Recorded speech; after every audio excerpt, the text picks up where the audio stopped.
strongest onlooker. It's the 10th year that local exhibitors have had the chance to show off their products under the organisation of the Apex, Lions and Rotary Service Clubs of the district. Goods worth an estimated $4 million will be on display, and as chairman of the organisation committee Tony Herzog explains, no one will be disappointed. The crowds can expect unusual exhibits such as Western plane zoos, hot air balloon, helicopter stationed on ground. There will be skydivers. We will have a number of other exhibits. One interesting exhibitor is planning to set a Guinness Book of Records record for erecting a small tool shed.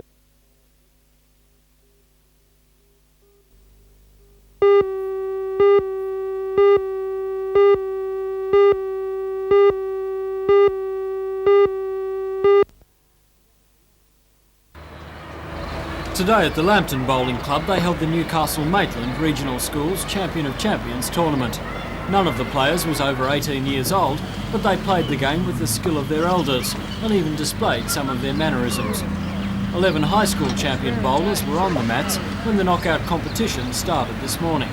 4 bowlers, Waratah's Darryl Nash, Curry's Shane Gove, Rutherford's Chris Wilkinson and Maitland's Jeff Mayer were still undefeated into the semi-finals this afternoon. Wilkinson in the blue t-shirt played Mayer in the creams on ring 3 in a yo-yoing game. In the end, Mayer proved too good to the tune of 21 to Wilkinson's 18. On ring 5, meantime, Nash had accounted for Gove 21-9. Nash's good form continued into the finals, where he defeated Mayer by 21-15 to collect the perpetual CR Luxford trophy.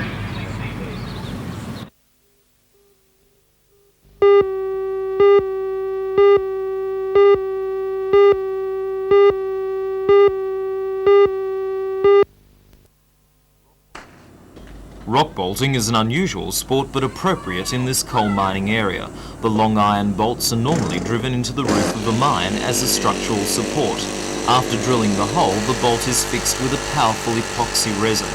In the National Rock Bolting Championships held at the Toronto Trade Fair for the 6th year in a row, the aim was to fix 3 bolts in concrete as quickly as possible.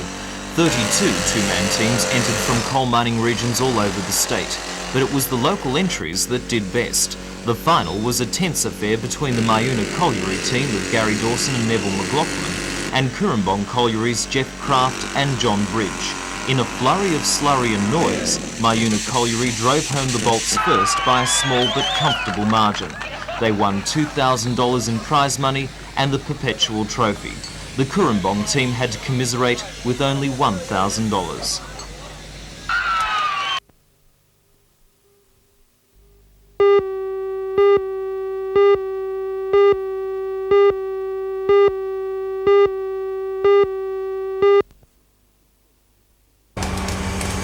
For the past 6 weeks, this has been a dawn and dusk ritual for Faye Clark and Lorraine Hammond, who in partnership with their husbands operate the Finnan Park Goat Dairy at Seaham. It's much the same as any modern cow dairy, a dual-sided herringbone system modified for the smaller size and features of the milk producers involved. There are 2 raised platforms, each capable of holding 10 goats, and of course there are only 2 cups per milking machine set. The animals are fed barley and loosened chaff. They seem content, and the milk comes out just as freely.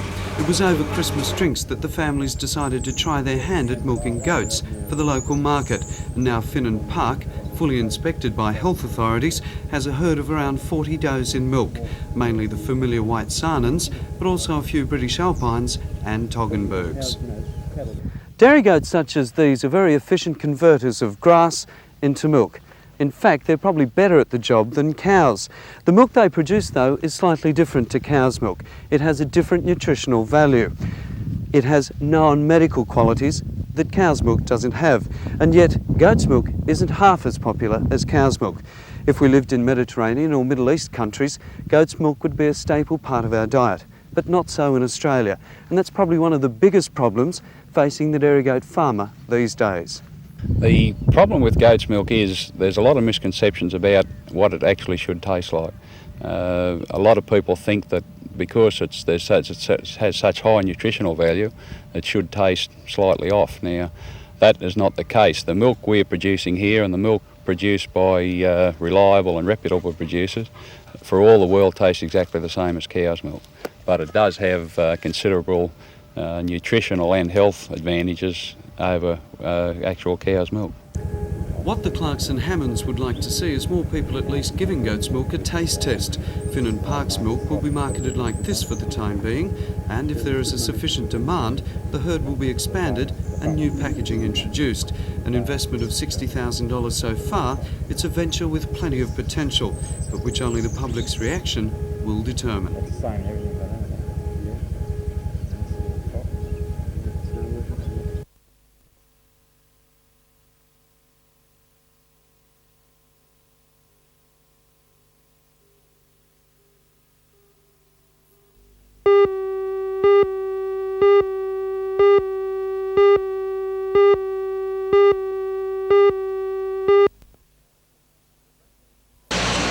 Radio 2KO picked up Kim from home this morning. She thought she was in luck when chauffeur-driven in a limousine. That's when everything started going downhill. When she arrived at 2KO Studios in Hunter Street, there was her Irish prize. And also from the Flowers are real, and so's the Irish stew recipe. The car is something else. Shamrock Green, of course, it was red only last week. This Ford Cortina was a giveaway with a difference. I'm sure. If the paintwork wasn't enough to make your Irish blood boil, then the parking ticket certainly was. Kim won the car, lucky girl, by singing the Aeroplane Jelly theme.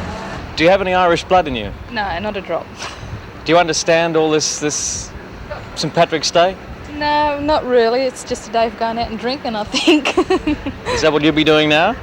Yeah, I'll have to have something to calm the nerves. To the amazement of onlookers who couldn't believe their eyes, the car started first go. After finding first gear, Kim was on her way. The guys at 2KO are now looking forward to April Fool's Day with the same amount of glee.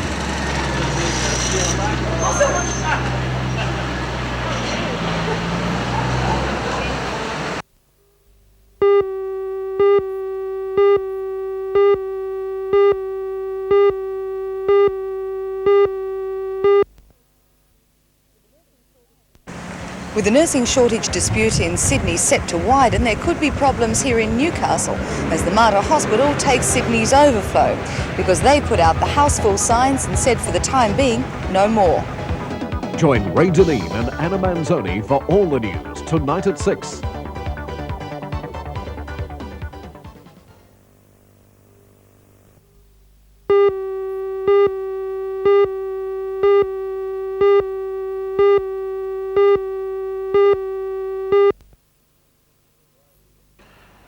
Well, Ray, 300 local trucking operators are represented by the Northern Division of the New South Wales Road Transport Association, whose spokesman is Secretary Sid Osborne. Mr Osborne says sales and road tax advantages and public subsidies for the SRA are an intolerable commercial disadvantage to his members.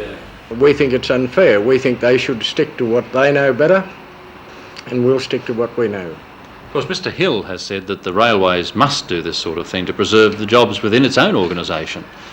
Well, we believe they're top-heavy to start with, and we believe that they should get their own house in order before they start looking at ours. The other point is that if they're going to operate, we believe they should operate in a commercially effective way and make a profit, and we don't believe they can make a profit the way they're operating or they're trying to operate, and the taxpayer is footing the bill. Well, just how do you hope to impress that on the government? Well, the only way we can is to keep pressuring the government, providing them with facts and figures that we are doing and have been doing for a number of years, and try and convince them accordingly.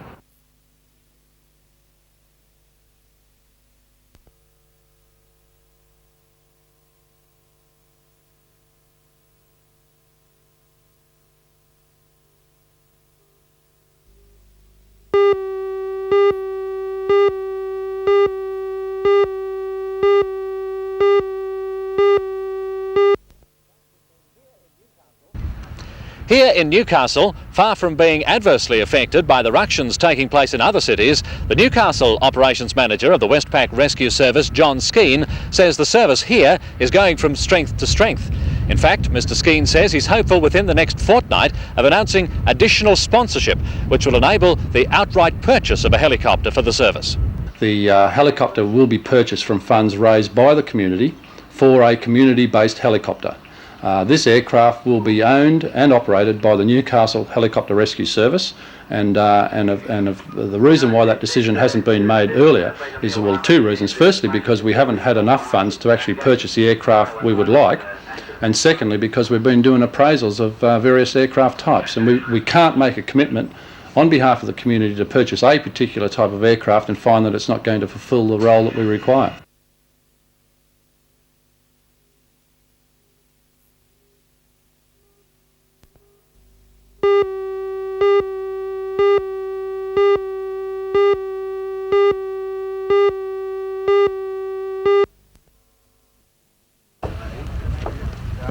There are 16 teams playing in the inaugural Hunter Challenge Bowls tournament, and today the 8 local pairs challenge their interstate competitors in the 3rd and 4th games of the men's round robin.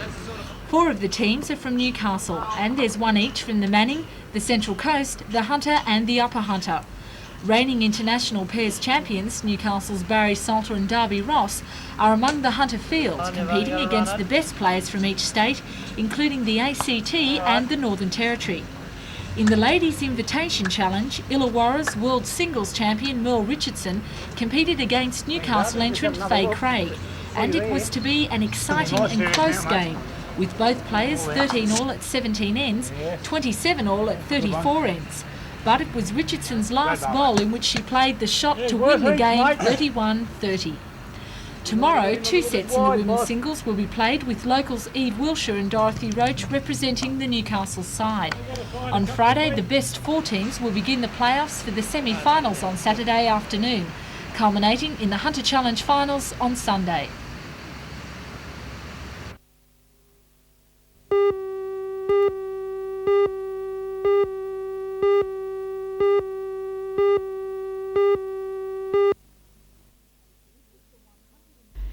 This is the 160-page report issued by the Department of Education last October.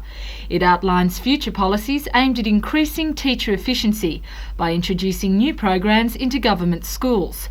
This is the professional assessment review which has caused all the trouble. The teachers say they weren't consulted about it, and that its questions concern topics such as interpersonal relationships and personal qualities. We believe the procedures are wrong and will lower teacher morale, they'll increase teacher stress. We believe they're managerially unsound. And as to the accusation that teachers have something to hide, I reject that totally, because as we've consistently said, we're quite prepared to negotiate a system of teacher efficiency review with the department and with the Minister. It's just this set of procedures which we have rejected. Regional Director of Education Alan Beard says that the report will be a valuable one, and the biggest problem is developing the new concept among the teachers. I think it's a fairly complex issue, but misunderstanding has a lot to do with it. I know that the teachers are saying that they weren't involved in the actual development of the processes, but there have been negotiations take place with the Federation, and in fact to this stage there's been even some major changes made in the report form, and I think they've been well advertised. Negotiations are now being sought between the Teachers Federation and the Minister for Education, Mr Cavalier. If the response is unfavourable, the teachers say they won't have to take industrial action. If the report is to work effectively, it needs their support, which at this stage they're not prepared to give.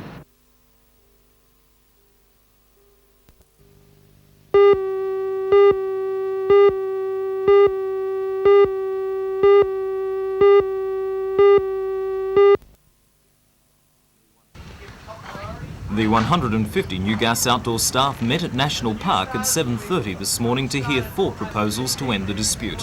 They were drawn up yesterday after extensive discussions in Sydney between the union and the New Gas parent company Australian Gas Light. 3 of the 4 proposals were rejected by the men, the only one to get the nod being a promise by the company to place all available experienced crews on the repair of gas leaks.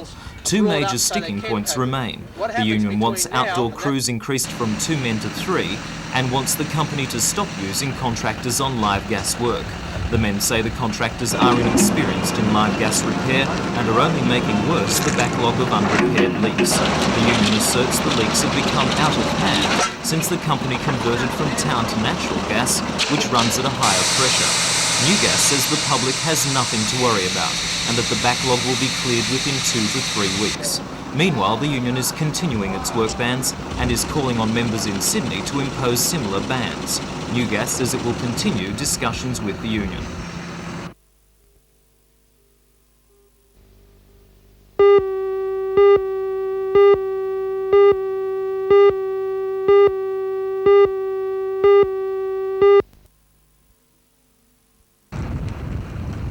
The 35-metre high-tech vessel is journeying on a 3-month tour along the Australian east coast.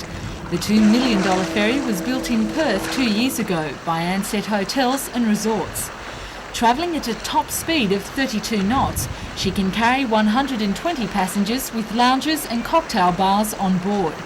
Her main function is to ferry passengers from Queensland's Hamilton Island to Hayman Island, which has just been redeveloped to the tune of $120 million. Boating enthusiasts can see the Sun Goddess, which will berth at the Royal Motor Yacht Club of Toronto until Monday.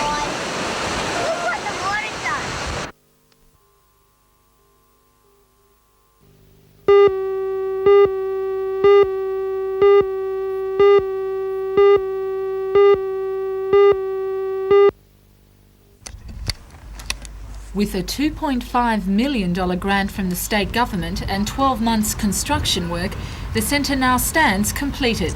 Additional funding from the Newcastle Jockey Club allowed for the renovations of the 2 existing stands. The end result, a complete facelift for the Broadmeadow Racecourse. The double-storey building accommodates 400 guests, with the members housed in the bottom level and the public lounge on the top floor. Today the centre will be officially opened by the Minister for Sport and Recreation and Tourism, Michael Cleary. And according to Secretary of the NJC, Brian Judd, there's a big meeting planned for punters. We have 2 feature races on the program. One is the richest maiden event in Australia, or ever run in Australia. It's worth $15,000 and it's supported with a race we call the Rocket Stakes, and that carries prize money of $12,000. And it's free admission for all racegoers? Yes, it is. To mark the opening of the NJC Centre, the board has decided to admit all the patrons free.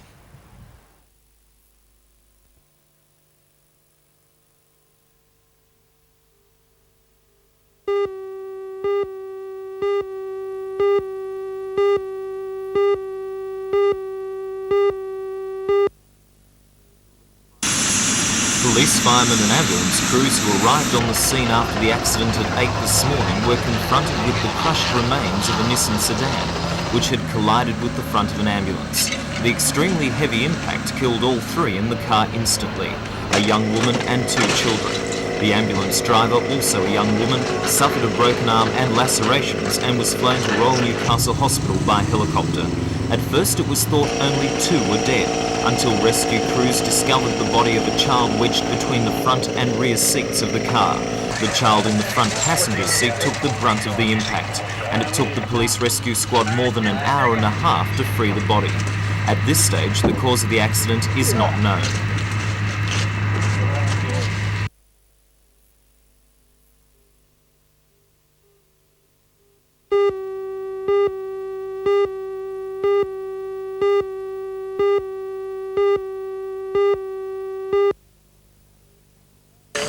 The chemical spill on a rail siding at Torres was discovered this morning by 2 State Rail Authority employees. They found a large pile of soda ash which had spilled from the bottom chute of a rail hopper while parked overnight.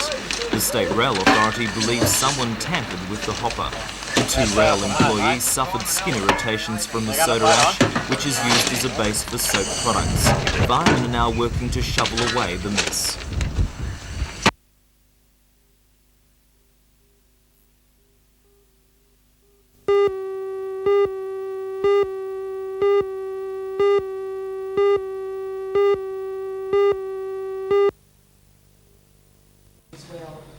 the Year 11 students at Cardiff High, normal lessons were interrupted this week and replaced by getting to know you workshops and talkback sessions such as this one.